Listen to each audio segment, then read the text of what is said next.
Hello friends, કેમ છો? I hope કે તમે બધા મજામાં હશો. તો જો અહીંયા સવાર થઈ ગઈ છે, 4:30 વાગી ગયા છે અને અહીંયા અમે બધા ઉઠી ગયા છીએ. હું ને બાળકો તો મેં લંચ બોક્સ માટે વઘારેલી ખીચડી બનાવી છે.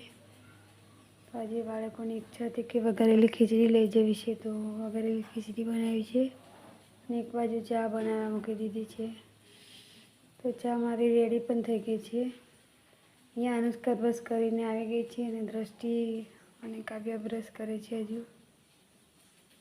તો એ લોકો આવે ત્યાં સુધી હું ચા તૈયાર કરી દઉં.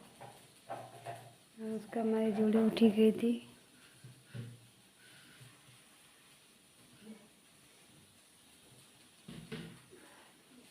તો અનુષ્કા અહીંયા આવી ચા પી લે. ચા પીને નાહવા જાય છે. ત્યાં સુધી હું અહીંયા રસોડું સાફ કરી લઉં થોડું. ચા ઢોરે છે એ બધું સાફ કરી લઉં. ટિફિન બોક્સ પેક કરી દઈશ. સવારમાં ઠંડી એટલી બધી પડે છે ને કે કશું કામ કરવાની પણ ખબર નથી પડતી. ધીમે ધીમે કામ કરવું પડે છે.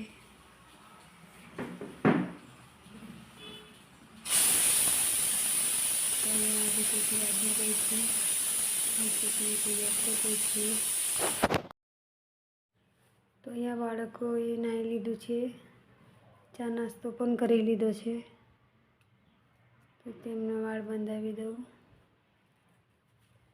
ત્રણેય બાળકોને મારે વાળ બંધાવવા પડે છે, કેમ કે દ્રષ્ટિને પણ હજુ ચોટલું વાળતા બરાબર નથી આવડતું. કાવ્યાને હજુ ઊંઘ ઉડી નથી. બગાસા ખાય છે હજુ તો. દ્રષ્ટિને અનુષ્કાનું માથું ઉડે ત્યાં સુધી ઊંઘી જોઈએ ગયા છે.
તો જો અહીંયા માસ્ક બી ફરજિયાત કરી દીધો છે આ લોકોને.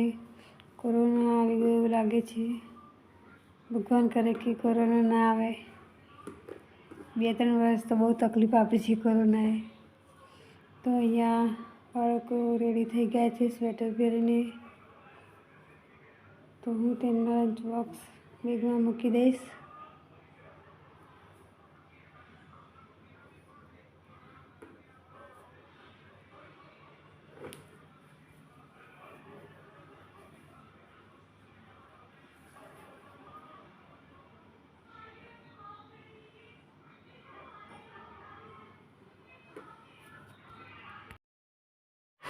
તો જો અહીંયા મારા વિરાટની સવાર થઈ ગઈ છે.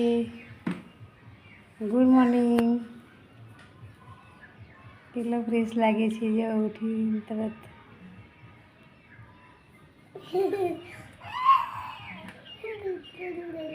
હવે આખો દિવસ મસ્તી ચાલે. એના પપ્પાના એ ઘરે દીવા કરવા બેસી ગયા છે અને વિરાટ પણ તેમની જોડે દીવા કરવા માટે બેસી ગયો છે.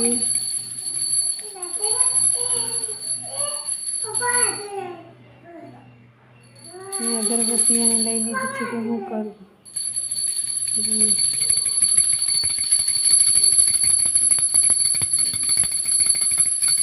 તો સવારમાં તેના પપ્પા દીવા કરીને જાય છે એટલે ફરીથી હું નથી કરતી કેમ કે મારે નાવા ધોવામાં થોડું મોડું થઈ જાય છે. બધું કામ પતાવતા મારે 10-11 વાગી જાય છે. એના પપ્પા દીવા કરીને જાય છે સવારમાં. અહીંયા એના પપ્પા આણંદ જવા માટે તૈયાર થઈ ગયા છે. જ્યાં સુધી એના પપ્પા નહીં જાય ત્યાં સુધી પાછળ ફરશે વિરાટ. સ્પ્રે મારીને હવે 1 વાગે પાછા આવશે.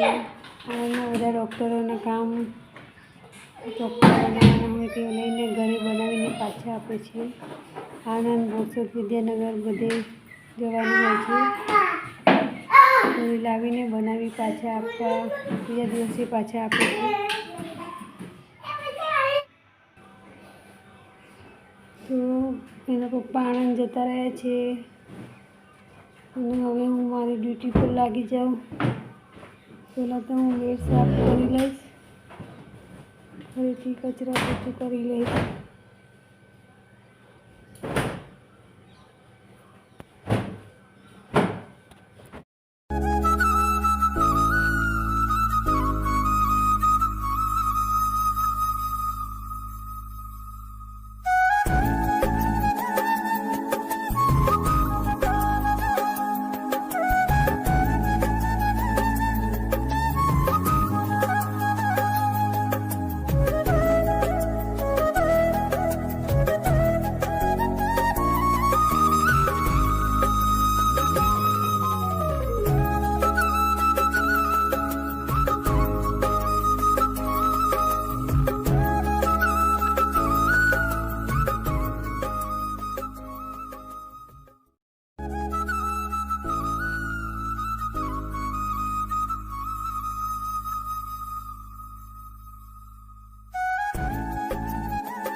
અહીંયા કચરો કાઢ્યા પછી હું આવી ગઈ છું કિચનમાં.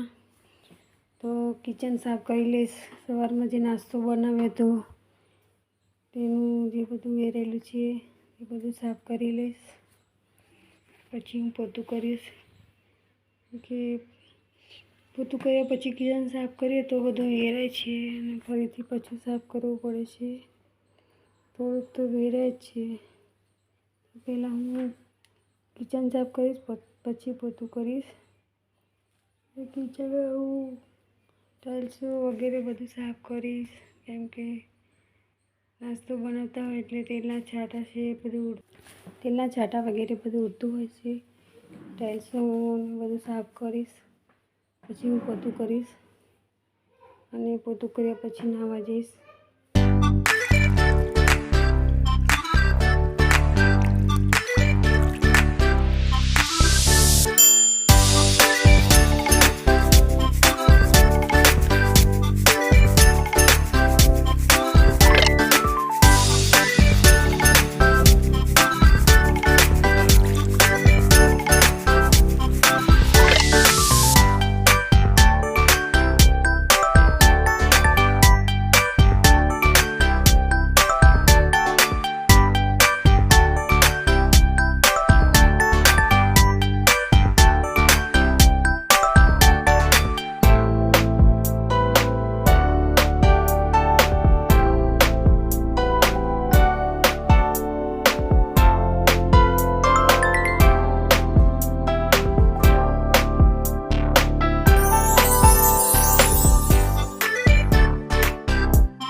મારું કિચન સાફ થઈ ગયું છે અને હું આવી ગઈ છું પોતું કરવા માટે. તો 2 રૂમોમાંથી મેં પોતું કરી લીધું છે અને હવે હું ટીવીવાળી રૂમમાંથી પોતું કરી લઈશ. તો ચાલો ફટાફટ પોતું કરી લઉં.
શાક રોટલી બનાવવાની છું આજે. તો કોબીજનું શાક મેં વઘારી દીધું છે.